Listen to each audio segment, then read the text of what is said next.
Divine Indifference. By Orthoris. Chapter 16. New Place. Celestia barely had any personal effects that she was able to bring, so she got settled in pretty quickly. Her room was pretty much blown to bits, and most of her and Luna's belongings had been lost. As such, what she took with her largely belonged to her parents. Most prominently was every painting of vibrant colors she'd been able to get her hooves on.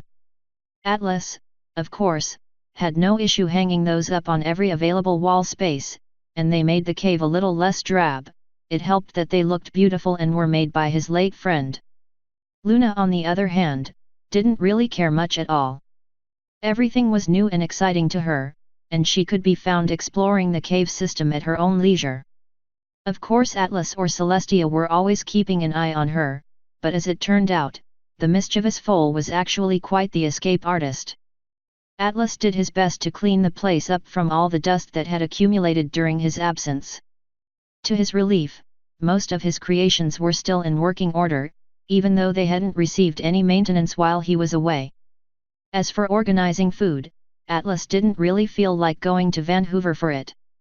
There wasn't a real need for it anyway, since due to the chaos raging about, most food items seemed to have gained a mind of their own.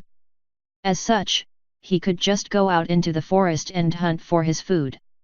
Also, while he wasn't completely sure of it, there seemed to be an abundance of food items near the cave, which might have been Discord trying to help him out at least a little. "Dinner's ready," Atlas called out, having just finished cooking. "Coming," Celestia called back.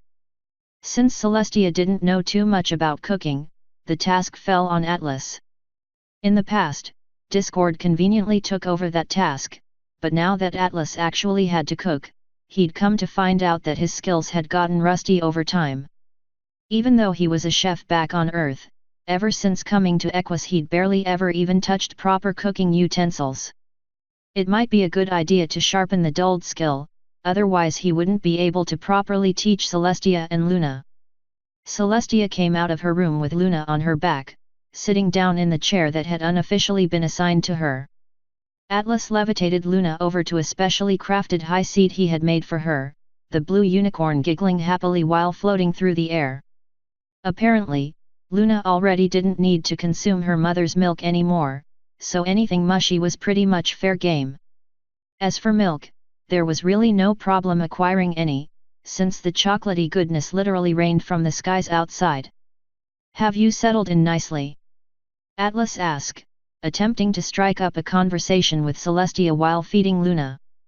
"I suppose," Celestia answered uncommitted, spearing the potatoes on her plate with a fork held in her hoof.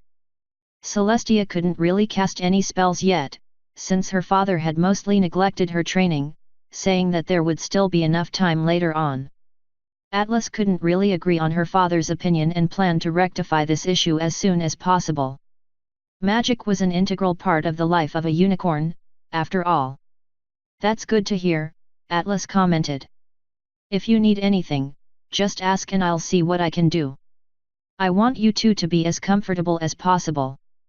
Celestia simply continued eating her food, her eyes trained on her plate as if the answer to everything was written on it. Atlas observed her while feeling somewhat helpless. He really wanted to help and comfort her, but he also didn't want to be overbearing either. After all, they'd barely known each other for more than a few days now, so there was no way she actually trusted him yet. Once more, Atlas came to the painful realization that he really couldn't do much at this point. He'd just have to wait for Celestia to find her own way out of her slump while he supported her from the shadows. At least Luna was happy. The little foal was munching happily on the mashed potatoes Atlas had made for her, her eyes full of life and curiosity. As he continued feeding her, the realization that he was in this for the long haul was starting to sink in.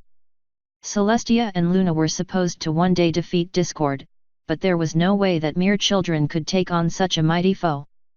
That meant that Atlas would look after them until they reached an appropriate age, which might take up to 20 years. There was also the issue of them not being alicorns right now, so he'd need to figure out how to make them ascend, something that had never happened before in this world. Atlas gulped at the implications of the situation. He'd have to raise 2 fillies, while trying to figure out a way for them to ascend, which seemed almost impossible. And, more importantly, Discord would have to continue his reign of terror for a lot longer than they'd originally thought. Atlas hoped from the bottom of his heart that this experience wouldn't change him too much. "All right, come on, you can do it." Atlas encouraged Luna, who was currently trying to walk all on her own.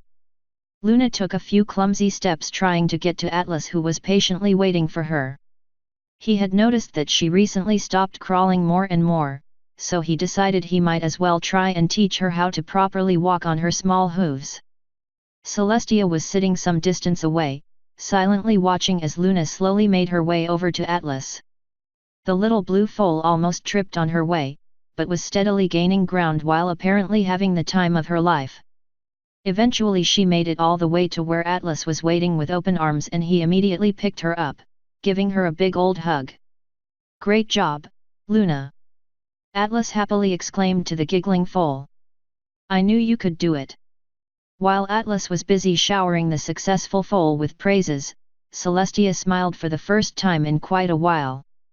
She was proud of her sister growing up healthily, even if their parents were gone. And while she couldn't quite forget about the reason they were gone, she at least felt some gratitude towards Atlas. If he hadn't been there, who knows where they would have ended up. Atlas showed Celestia around his workshop with Luna riding on his back. The blue filly could walk on her own by now, even if a bit unsteady, yet she vastly preferred riding on Atlas's back. A few months had passed since the 2 sisters had moved in with him, and he felt like it was finally time to pick up his work again. "Well, as you might have noticed, there are quite a few workstations set up here," Atlas explained as they walked into the main cave. "Keep in mind that this place was used by 2 ponies at one point. Each of us used around 4 stations for various research projects. Couldn't you just have used 1 each?" Celestia asked in a confused voice. "Honestly? I guess," Atlas admitted. "But this way you could just separate the research projects without having to clean and set up your materials every time you want to do something different. You can save a lot of setup time this way." "Doesn't that just mean you're lazy?" Celestia retorted. "That's what it boils down to, yes," Atlas chuckled. "So what have you made here?" Celestia asked, curiously looking around at all the complex-looking research papers.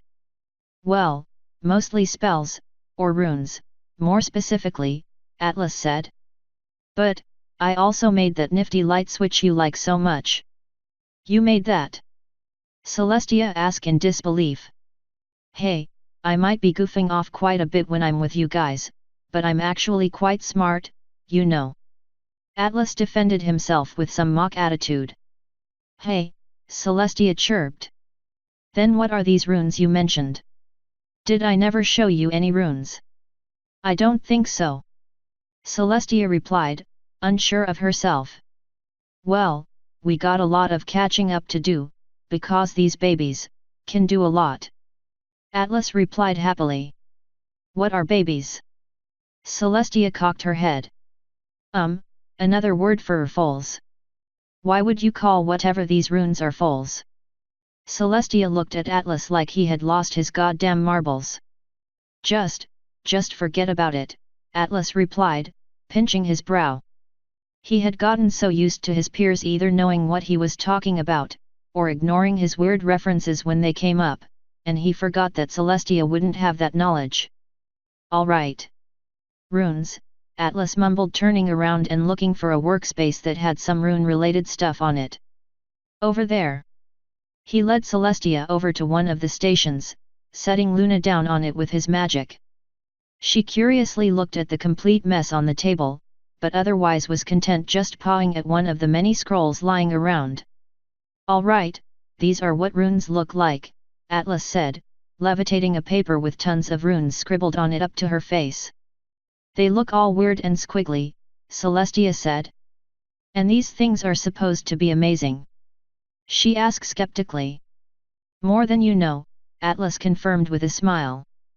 "They might look a little strange scribbled on there, but if arranged correctly, they can do pretty much everything a normal spell can, and more. So why not use a normal spell instead? Celestia asked, eyebrow cocked to the max.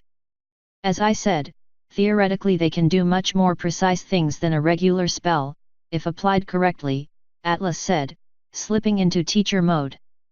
But what is more interesting concerning practical application, it can recreate a stable mana flow to reliably reproduce the effect of a spell every time it's activated. Allowing unicorns of different affinities to cast spells that they normally couldn't, or power everyday applications for a prolonged time while replenishing themselves with the needed mana. Atlas finished off his mini-lecture, shooting Celestia a smile, which was still looking at the many runes in front of her. What? Celestia made a face like she just had to sit through a history lesson that lasted 4 hours. I didn't understand more than half of that. Atlas's smile dropped as he was reminded that Celestia was still a young filly. Of course she wouldn't understand anything as complicated as proper rune applications. It would seem that Discord, being somewhat of a genius, had tilted his perceptions of children a bit. Don't you have anything that, looks beautiful? Celestia asked. Atlas sighed inwardly. He'd expect a foal of her age to like explosions or something like that, but apparently being Vibrant's child through and through, she seemed to appreciate the arts quite a bit more than what Atlas would consider cool. I have a spell that can make a colorful light show, Atlas stated hopefully. That sounds interesting, Celestia said, sounding quite a bit more enthusiastic. All right, come with me, I'll show you, Atlas said, levitating Luna onto his back once more. He led Celestia towards the cave that was used for large-scale experiments, sitting down smack dab in the middle. Luna had crawled up on his head at this point, so there was no need to remove her. Celestia sat down in front of him, looking expectantly. Atlas nodded towards her, flipping the light switch that was near the entrance, casting them in complete darkness, causing Luna to giggle. You ready? Atlas asked. Yes. All right then, here we go. Atlas had to take a moment and remember. The spell he was about to perform was little more than an elementary level illusion spell, but he hadn't cast it in a long time and didn't want to mess up. After a while his horn started to glow, and colorful lights started emanating from it, spreading out in all directions. Visually it was similar to a laser show back on Earth, but with broader lasers and a lot calmer. He tried to visualize different scenarios with his spell, like a lake surrounded by a forest, a mountain range at sundown, or a sunny day on a flowery field. Celestia seemed gobsmacked, her mouth hanging open as she took in everything that was going on around her. Luna was still giggling, while investigating the origin of the funny colors spreading out around her, softly tapping Atlas's horn a few times. This is amazing, Celestia said after a while of staring at the ever-changing colors. Would you like to learn it? Atlas asked cautiously. Would you really teach me? Celestia asked, as if she was unsure of herself. If it's within my power, I'll teach you everything you want, Atlas said with a smile on his face. Of course, that includes this spell as well. Then please, Celestia said slowly. Please teach me. Sure, I'll be glad to. Celestia looked into Atlas's eyes for a while, before taking one last look around her, a smile slowly appearing on her face. At that moment Atlas renewed the promise he made to himself in his head. Whatever the cost, he'd protect that smile, and raise these two fillies to achieve great things one day. Author's note. Once again, thanks to my editors Azriel and Alcatraz, as well as my proofreaders Kilobytes and Soren Mercer. Today's chapter was brought to you by this song. Come join us in the Discord channel. Lonk. Or the official Divine Entertainment Group. Divine Universe. End author's note.